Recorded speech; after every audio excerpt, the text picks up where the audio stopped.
जय धर्मेश, जय सेवा, जय मल्हार, जय ज्योती, जय भीम. सर्व जनपद एकत्र करून हा भारत निर्माण करणारा पहिला राजा धनगर राजा चंद्रगुप्त मौर्य.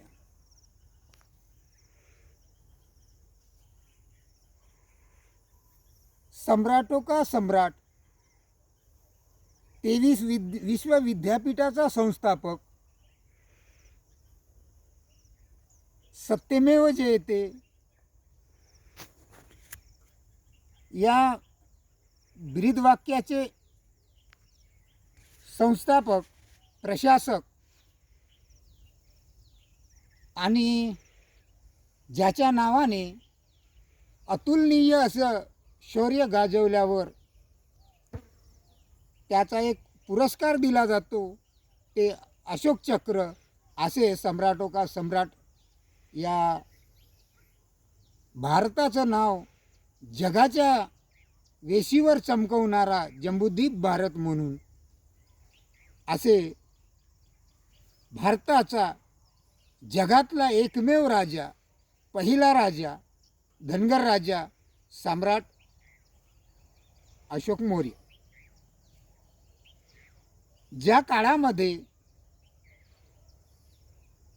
आपल्या संस्थानिक राज्यांनी दुसऱ्या संस्थानिक राज्यावर आक्रमण करून त्यांची लूट आणून आपलं राज्य चालवण्याचं आणि त्यांच्याकडून खंडणी वसूल करण्याचं कार्य चालायचं, त्या काळामध्ये पगारावर सैन्य म्हणून पगारी म्हणून सैन्य ठेवायचं अशी पद्धत असताना सुद्धा त्या काळामध्ये न पगार देता भावी पिढीच्या उज्ज्वल भविष्यासाठी आणि या जनजमीनच्या भूमीसाठी एक प्रशिक्षणार्थ संघटन तयार करून त्याला सर्व नीती प्रशिक्षित करून एक बलाढ्य अशा इंग्रज साम्राज्याशी ज्या ज्या लोकांनी त्यांना साथ दिलं अशा सर्वाशी लढणारा धनगर पुत्र वीर बुधू भगत. ही भूमी ईश्वरानं निर्माण केलेली आहे आणि ही जनजमीन जंगल आमची आहे, आम्ही कोणाला टॅक्स देऊ शकत नाही आणि देणार नाही असं ठामपणे सांगणारा धनगर पुत्र वीर जत्रा भगत. या वीर जत्रा भगतचा जन्म 2 ऑक्टोबर 1888 चिंगरी नवाटोली गावामध्ये एका साधारण कुटुंबामध्ये झाला आणि त्याच्या पिताचं नाव होतं कोहरा कोंडल भगत आणि माताचं नाव होतं लिवरी कोंडला भगत आणि पत्नीचं नाव होतं बुधनी जत्रा भगत आणि त्याला 5 मुलं होती. असा त्याचा परिवार होता. आणि असा परिवार असताना 1895 ते 1900 मध्ये जो बिरसाचा एक संघर्ष चालला होता आणि तो संघर्ष बिरसा शहीद झाल्यामुळे तो संघर्ष थांबला होता आणि ते थांबल्यामुळे आदिवासीमध्ये कोणीही असा संघर्ष करणारा निघाला नव्हता. म्हणून मग 1903 पासून या धनगराच्या पोरांनी, या वीरांनी या जनजमीन जंगलच्या भूमीसाठी व आपल्या आदिवासी समूहातील अन्याय अत्याचार करणाऱ्यावर बलाढ्य अशा प्रहारानं एक वेगळ्या पद्धतीनं असा एक नीती प्रशिक्षित करून लोकांचं असं नेतृत्व विविध ठिकाणी नेतृत्व तयार करून एक बलाढ्य अशा इंग्रज साम्राज्याचा सडोकीपडो करून सोडणारा पहिला राजा, भारताला स्वातंत्र्यासाठी भारतामध्ये पहिलं असहयोग आंदोलन चालवणारा हा पहिला वीरपुत्र, अहिंसक आंदोलन चालवणारा पहिला वीरपुत्र. आणि यांच्या नेतृत्वामध्ये मांडरला शिबू भगत नेतृत्व करत होते, घागरमध्ये बलराम भगत नेतृत्व करत होते, बिशनपूरमध्ये भिक्खू भगत नेतृत्व करत होते आणि रिसईमध्ये एक देवनिया म्हणून महिलासुद्धा नेतृत्व करत होती. म्हणजे समान, महिला आणि पुरुष समान असं त्या काळामध्ये एक असहयोग आंदोलन सुरू केलं.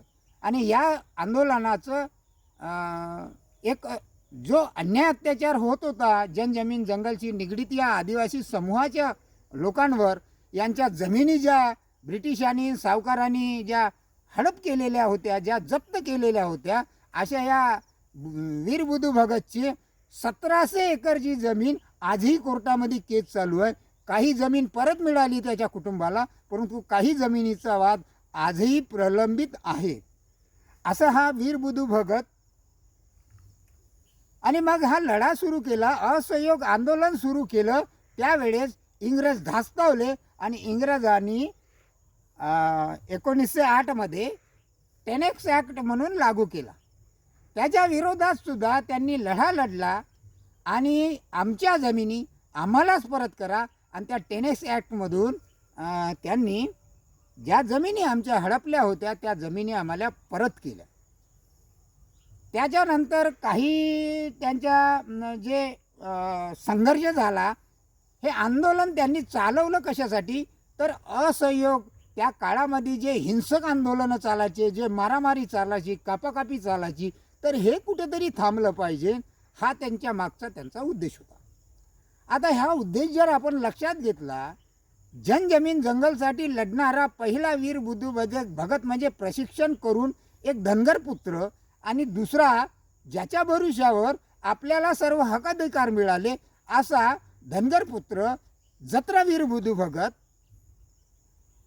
जत्रा भगत. जर हे लढले असतील आणि या आदिवासी समूहाला त्या काळामध्ये सर्व सुखसोयी सुविधा जर एका ब्रिटिश साम्राज्याकडून मिळाल्या असतील, तर मग ते लढले कसे, त्यांचा उद्देश काय होता, या सर्व गोष्टी आपण लक्षात घेतलं पाहिजे. आणि त्यांचा इतिहास आजपर्यंत, त्यांच्या इतिहासावर ज्या कोणी लोकांनी, ज्या कोणी प्रस्थापित पक्षांनी, ज्या कोणी प्रस्थापित लोकप्रतिनिधींनी पडदा टाकून ठेवला, आपण त्या जमातीत जन्माला आलो म्हणून कुठेतरी आपल्याला जे जे माहिती उपलब्ध होतात त्या माहितीच्या नुसार आपण त्याची प्रसार आणि प्रचार केला पाहिजे.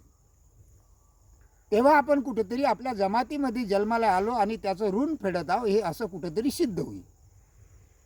आता मला तुम्ही सांगा, हे आंदोलन करण्याचं कार्य काय, तर आंदोलन त्या काळामध्ये ज्या जनजमीन जंगलशी निगडीत आम्ही होतो त्या काळामध्ये ब्रिटिशाची बर्बरता चालू झाली का जनजमीन जंगलवर कब्जा करण्याचं, आणि ते कब्जा करण्याचं रोखण्यासाठी ज्या हिंसक आंदोलन मार्ग काही महापुरुषांनी रोखण्याचा प्रयत्न केला, परंतु या जत्रावीर बुधू भगतनं सर्वात पहिलं या भारतामध्ये असहयोग आंदोलन सुरू केलं.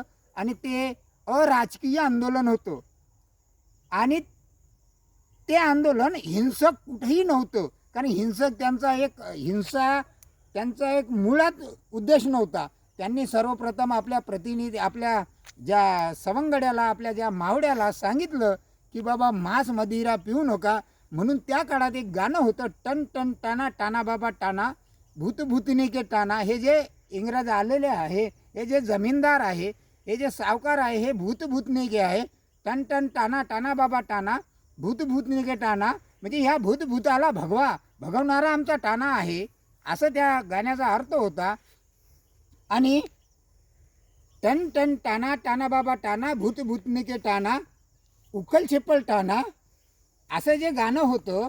आणि ताना आणि खिचा म्हणजे या इंग्रजाला हे भूतभूतनीचे आहे, ताना बाबा यांना ताना आणि यांना या भारतातून हाकला, असा त्या गाण्याचा तेव्हाच्या काळात गाणं हे प्रसिद्ध होतं. प्रत्येक आदिवासी समूह ते गाणं म्हणायचा.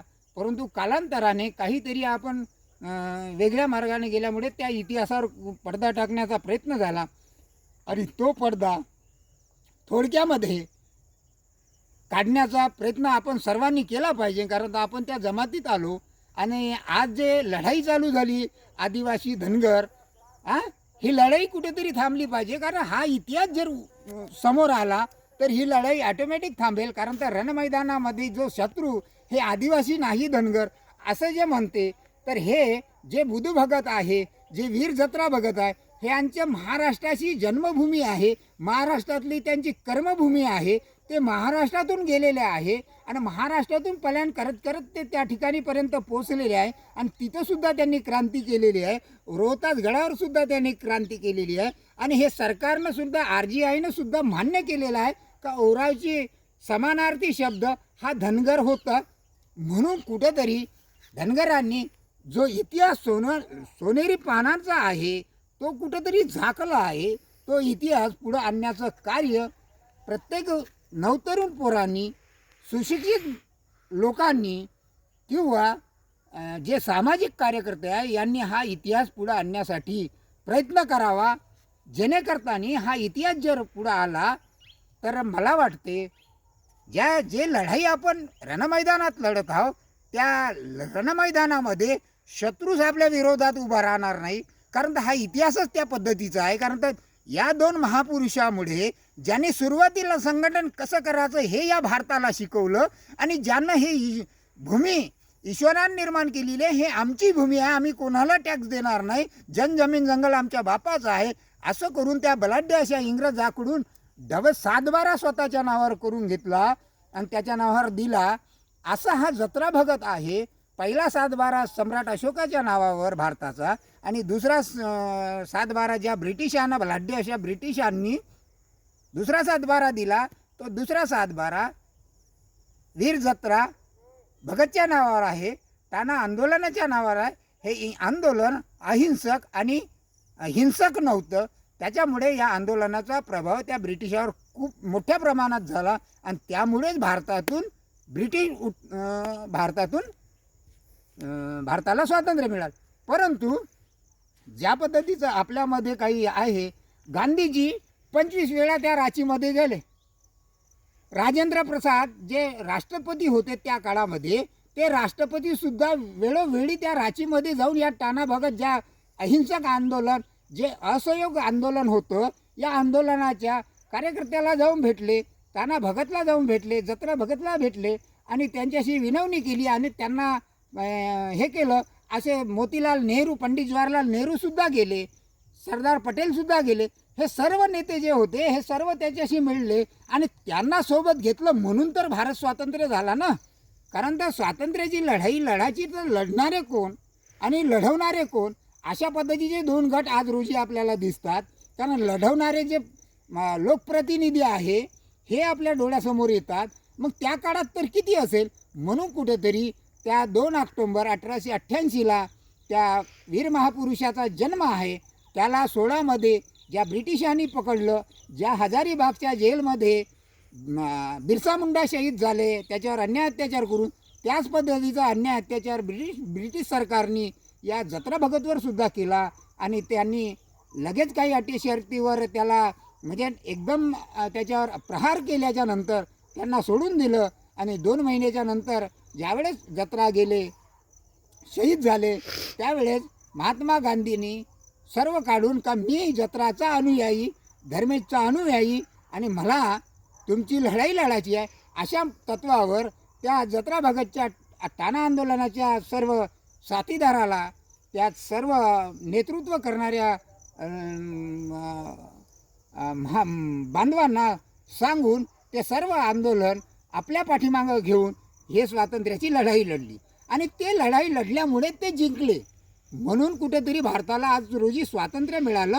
हे कुठेतरी आपण या गोष्टीवर चिंतन आणि मनन केलं पाहिजे. जेवढा थोडक्यामध्ये मांडण्याचा प्रयत्न केला, याच्या पुढं प्रत्येकाने सर्च करून आपापला इतिहास शोधून ज्या ज्या पद्धतीचं आपल्याला मांडता येते, ज्या ज्या पद्धतीचं याचा प्रचार आणि प्रसार करता येते त्या पद्धतीचा करावा. आणि जेणेकरताना ही लढाई खूप मोठी आहे. ही लढाई न लढता असहयोग, अहिंसक म्हणजे ज्या पद्धतीने आपण मैदानात उतरू त्या पद्धतीने आपल्यासमोर शत्रूच राहणार नाही. म्हणून हा इतिहास काढायची गरज आहे पुढं आणण्याचा. एवढंच मी तुम्हाला या व्हिडिओच्या माध्यमातून सांगतो. या व्हिडिओला जास्तीत जास्त फॉलो करा आणि लोकांपर्यंत पोहोचवण्याचा प्रयत्न करा. एवढीच तुमच्याकडून आशा आणि अपेक्षा करतो.